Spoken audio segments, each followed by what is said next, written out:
പിന്നെ നിനക്ക് ആരെയും ഇഷ്ടം അത് പറ. ഇതുവരെ നീ വിചാരിച്ച നടന്നത്. ഇനി എന്റെ മോൾ അങ്ങനെ വിചാരിക്കണ്ട. ഞങ്ങളുടെ തീരുമാനത്തിന് വിലയുണ്ടോന്ന് അറിയണമല്ലോ. എന്താ? അവൾക്ക് ഈ വിവാഹം ഇഷ്ടമല്ലെന്ന്. ഏക്കും ചൊല്ലുമില്ലാതെ വളർത്തിയതിന്റെയാ. എന്താ മോളെ കാര്യം?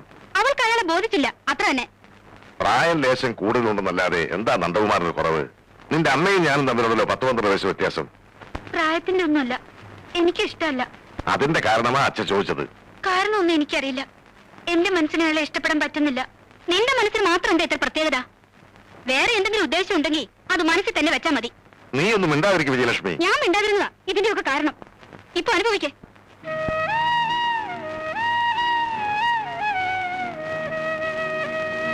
മക്കളെ നിലയ്ക്കും വിലയ്ക്കുമല്ല വളർത്തിയെന്ന് പറഞ്ഞ് നിങ്ങളുടെ അമ്മേനെ എപ്പോഴും കുറ്റപ്പെടുത്തിയിട്ടുണ്ട്. ഒരു സർക്കാർ ജീവനക്കാരന്റെ പ്രാരാബ്ധങ്ങൾ ഒന്നും അറിയിക്കാതെയാ ഞാൻ നിങ്ങളെ വളർത്തിയത്. നിങ്ങളുടെ ഒരാഗ്രഹങ്ങൾക്കും ഈ അച്ഛൻ ഇതുവരെ എതിര് നിന്നിട്ടില്ല. അതൊന്നും വേണ്ടിയിരുന്നില്ല എന്ന് അച്ഛൻ ഇപ്പോഴും തോന്നിയിട്ടില്ല. പക്ഷേ അച്ഛനൊരു തീരുമാനമെടുത്താൽ മോൾക്കത് സ്വീകാര്യമാവും എന്ന അച്ഛൻ കരുതിയത്. ആദ്യം തന്നെ ഞാൻ അയാളെ വെറുത്തുപോയി. ഇനി എനിക്ക് ഇഷ്ടപ്പെടാൻ ഒരു കാരണവുമില്ലാതെ ഒരാളുടെ വെറുപ്പ് കാണിക്കുന്നത് എന്താണെന്ന് എനിക്ക് മനസ്സിലാകാത്തത്.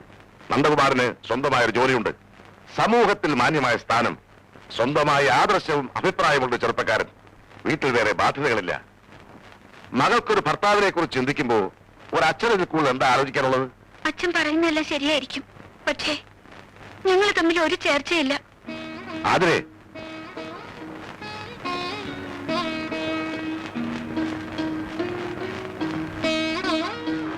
മോളെ,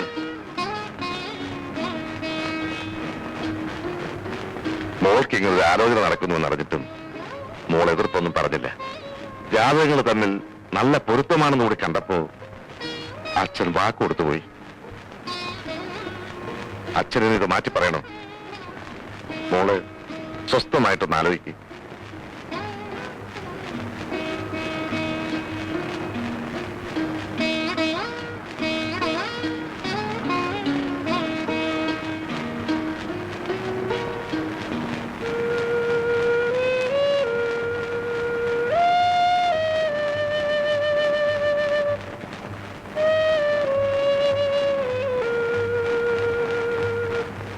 പിന്നെ അപ്പോഴത്തെ ദേഷ്യത്തിൽ ഞാനങ്ങനെ പറഞ്ഞെങ്കിലും ആലോചിച്ചു നോക്കിയപ്പോ അവള് പറഞ്ഞാലും കാര്യമുണ്ടെന്ന് തോന്നുന്നു.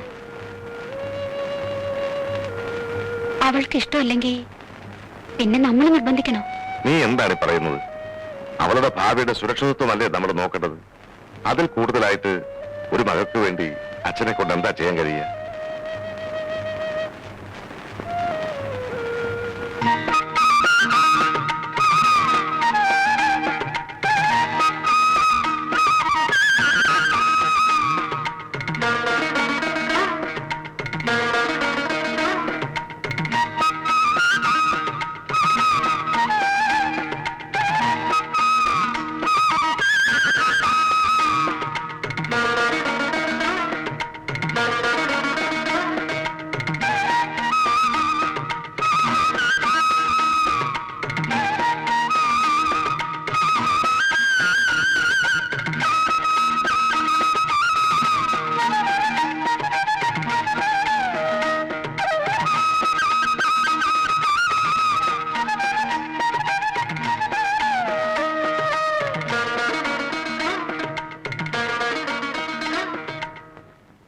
കണ്ണിന് ചുറ്റുമുള്ള കറുപ്പ് എങ്ങനെ മാറ്റാം? അത് ശരി. പബ്ലിക് പ്രോസിക്യൂട്ടർ നന്ദകുമാറിന്റെ മുറിയിൽ ബ്യൂട്ടി പാർലർ എപ്പോ തുടങ്ങി? ഒരല്പം മര്യാദ വേണം. ഈ കഥയിനൊന്നും മുട്ടിയിട്ട് ഞാൻ അകത്തോട്ട് പിന്നെ കഥകിന് മുട്ടി അനുവാദം മേടിച്ച് അകത്ത് കയറാൻ ഇതെന്താ രാമസ്വാമിയുടെ ചേമ്പറോ? കല്യാണം നടക്കുമെന്നായതേ ഉള്ളൂ, സ്വന്തം കൂട്ടുകാരനെ തടയാനുള്ള ശ്രമം തുടങ്ങി. എന്താ എനിക്കൊന്നും പറ്റുകയില്ലേ? പിന്നൊരു കാര്യം, പാൽപ്പാട പുരട്ടുകൊണ്ട് മാത്രം ഈ മുഖത്തെ രൗദ്രഭാവം മാറില്ല. അതിന് പ്ലാസ്റ്റിക് സർജറി തന്നെ വേണം. കുറെ പേരെ വാദിച്ച് തൂക്കിലേറ്റിയതല്ലേ, വെറുതെ എന്തിനാ പാലിന്റെ വിറ്റാമിൻ കളയുന്നത്? ഈ അറിവ് പകർന്നു തരാനായിരിക്കും അവിടുന്ന് ഇപ്പൊ ഇങ്ങോട്ട് എഴുന്നള്ളിയത്. വെരി വെരി സോറി, അതിനല്ല. പിന്നെ അതിന് അയ്യോ, ഞാൻ മറന്നുപോയല്ലോ. ഞാൻ എന്ത് പറയാനാ ഇങ്ങോട്ട് ഇടിച്ചു കളിക്കറി വന്നേ? എടാ, ഒരാഴ്ച നീ ലീവ് എടുത്ത് വീട്ടിലിരുന്നാലും ഇത് ഓർമ്മ കിട്ടിയത്. അമ്മേ പാൽപ്പാട. എന്തെടുക്കുക? മുഖം തുടക്കറിയാ. എന്താ രണ്ടും കൂടി ഇതിനകത്തുണ്ടായിരുന്നോ എന്താ? ജമാൽ എത്ര നേരമായി ഇവിടെ വന്ന് കാത്തിരിക്കുന്നു അയ്യോ അത് പറയാനാ ഞാൻ ഇങ്ങോട്ട് വന്നത് സാറിന്റെ ഗുമസ്തൻ ഗുലിമാലി ജമാല് കാണാൻ വന്നിരിക്കുന്നു ഇന്നത്തെ ദിവസം പോക്ക ആർക്ക് അല്ല എന്റെ പോടാ കേസ് കെട്ടൊക്കെ നേരത്തെ കൊണ്ട് തരണമെന്ന് ഞാൻ പറഞ്ഞല്ലോ. നേരത്തെ തന്നെ ഇറങ്ങിയതാണ് സാറേ. അപ്പോഴാണ് സെക്കൻഡ് വൈഫിന്റെ ബാപ്പാക്ക് കോളറാന്നും പറഞ്ഞ് അവൾ അളാപ്പ് വന്നത്. അറിഞ്ഞ സ്ഥിതിക്ക് അവിടം വരെ ഒന്ന് പോകാതിരിക്കാതെ പറ്റുമോ? അങ്ങനെ ഇരിക്കെ ഇറങ്ങിയേക്കാന്ന് എത്തിയപ്പോഴാണ് ഫസ്റ്റ് വൈഫിന്റെ ബാപ്പാക്ക് ബസൂരി എന്നും പറഞ്ഞ് അവൾ അളാപ്പ് വന്നത്. ഇതെല്ലാം കൂടി കേട്ടപ്പോ പടച്ചോനാണ് നമുക്ക് ഒരു ലൂസ് മോഷൻ. അതാണ് വരാൻ വൈകി. മോഷണം കുഴപ്പമൊന്നുമില്ല. ഇപ്പൊ കുഴപ്പമൊന്നും. നാളെ ഏതൊക്കെയാ കേസ്? CP 38/87, CP 52, അതൊക്കെ പറഞ്ഞു.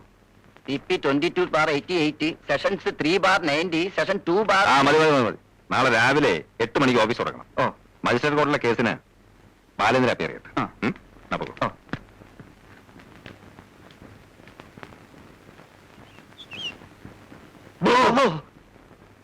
താൻ പബ്ലിക് പ്രോസിക്യൂട്ടർ നന്ദകുമാറിന്റെ ഗുമസ്തനായിരിക്കാം.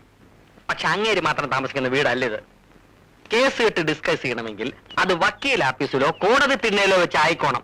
ഒരു നിസ്സാരനായ വക്കീൽ ഗുമസ്തനായ താൻ ഒരു ബെഞ്ച് ക്ലാർക്കായ എന്റെ വീട്ടിൽ ഇങ്ങനെ എപ്പോഴും പിച്ചക്കാരനെ പോലെ കയറി ഇറങ്ങുന്നുണ്ടാൽ ആളുകൾ തെറ്റിദ്ധരിക്കോളൂ. അന്ന് ഞമ്മളാണല്ലേ, പെണ്ണൊന്നും അല്ലല്ലോ. പോമരട്ടെ, അതൊക്കെ അന്വേഷണ കമ്മീഷന്റെ റിപ്പോർട്ട് വന്നിട്ട് തീരുമാനിക്കാം. താൻ ഇവിടെ വരുന്ന എനിക്ക് ബുദ്ധിമുട്ടാ. ആരുടെയും സ്വാധീനത്തിൽ വീഴാത്ത സത്യസന്ധനായ ഒരു ബെഞ്ച് ക്ലാർക്കാണ് ഞാൻ. അതെനിക്കറിയാടോ. അറിയാം. സാറും നന്ദകുമാർ സാറും 10ാം ക്ലാസ് വരെ ഒരുമിച്ച് പഠിച്ചവരാണെന്നും നന്ദകുമാർ സാറിന്റെ വിദ്യാഭ്യാസ രേഖ ഇടയ്ക്ക് വെച്ച് മുറിയാതിരുന്നതുകൊണ്ട് അദ്ദേഹം പഠിച്ച് വലിയൊരു വക്കീലായെന്നും ക്ലാസ്മേറ്റായ ഉണ്ണിത്താൻ സാറിന് വിധി ഒരു ബെഞ്ച് ക്ലർക്കാക്കിയെന്നും വാദി പ്രതി സാക്ഷി വ്യത്യാസമില്ലാതെ കോടതി വരാതെ പറയണേ നമ്മൾ കേട്ടിട്ടുണ്ട്. അത് ഞങ്ങളൊന്നും ഇപ്പോഴും ഒരു എടാ പോടാ ബന്ധമാണുള്ളത്. പണ്ടുണ്ടതും പാളയെ തൂറിയതുമായ ചരിത്രം പറഞ്ഞ് പ്രഗത്ഭനായ ഒരു പബ്ലിക് പ്രോസിക്യൂട്ടറിന്റെ കൂടെ നിസാരനായ ഒരു ബെഞ്ച് ക്ലർക്ക് ഇങ്ങനെ പതയടിച്ച് കഴിയുന്നത് പ്രോട്ടോകോളിൽ ചേർന്നല്ലെന്നേ ഞമ്മക്ക് പറയാനുള്ളൂ. ബെഞ്ച് ക്ലർക്ക് ബെഞ്ചിൽ ഇരുന്നാ മതി, മേശപ്പുറത്ത് കയറണ്ട. വെറുതെ അല്ലടോ തന്റെ രണ്ടമ്മായിയപ്പന്മാർക്കും കാളറയും വസൂരിയും തനിക്ക് ലൂസ് മോഷനും വരുന്നു. തന്റെ മനസ്സിലിപ്പ് ശരിയല്ലല്ലോ. അത് പിന്നെ ഇവനെ ഗുമസ്തരാക്കിയ വക്കീലിനും വരും ലൂസ് മോഷൻ.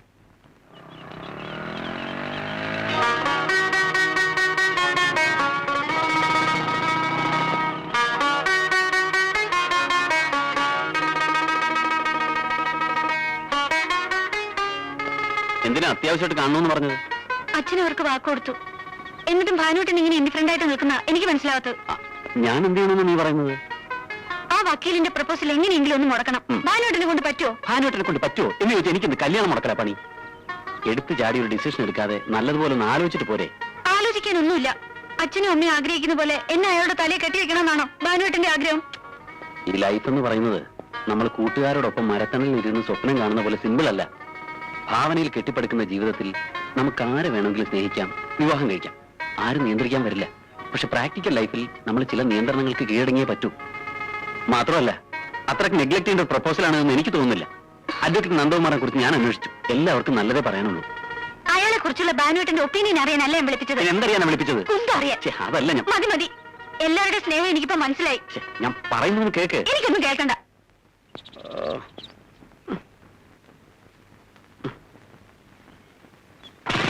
ഭാനുവേട്ടനും കൂടി കൈയൊഴിഞ്ഞ സ്ഥിതിക്ക് ഇനി എന്ത് ചെയ്യാനാ നിന്റെ പരിപാടി? സങ്കല്പത്തിലുള്ള ഭർത്താവിനെ കുറിച്ച് നീ ഒത്തിരി വീമ്പളക്കി പോയതുകൊണ്ട് നീ ഇതിന് സമ്മതിക്കാതിരിക്കണ്ട. നിന്റെ സൗന്ദര്യ സങ്കല്പം കുറച്ച് കടന്നുപോയി. അതാ ഇങ്ങനെ പറ്റിയത്. ഇനി ഇപ്പൊ കഴുത്ത് നീട്ടി കൊടുക്കുന്നതാ മോളെ ബുദ്ധി. അതിന് വേറെ ആളെ നോക്കണം. ഞാനൊരു വഴി പറയാം. എന്റെ വീട്ടിനടുത്തുള്ള ഒരു കുട്ടിക്ക് ഇങ്ങനെ ഒരു സന്ദർഭം വന്നപ്പോ ചെയ്തൊരു വിദ്യയുണ്ട്. അങ്ങനെ ചെയ്താലോ? അതെന്താ? കല്യാണ നിശ്ചയം കഴിഞ്ഞതിന്റെ അടുത്ത ദിവസം രാവിലെ അവൾ സധൈര്യം ഭാവി വരന്റെ വീട്ടിലേക്ക് കയറി ചെല്ലുന്നു. നടന്നതും നടക്കാത്തതുമായ പല കഥകൾ തട്ടിവിടുന്നു. ഭാവി വരൻ ഫ്ലാറ്റ്. പിന്നീട് അവള് സന്യസിക്കാൻ പോയെന്ന് നാട്ടുകാർ പറയുന്നത് കേട്ടത്. ഐഡിയ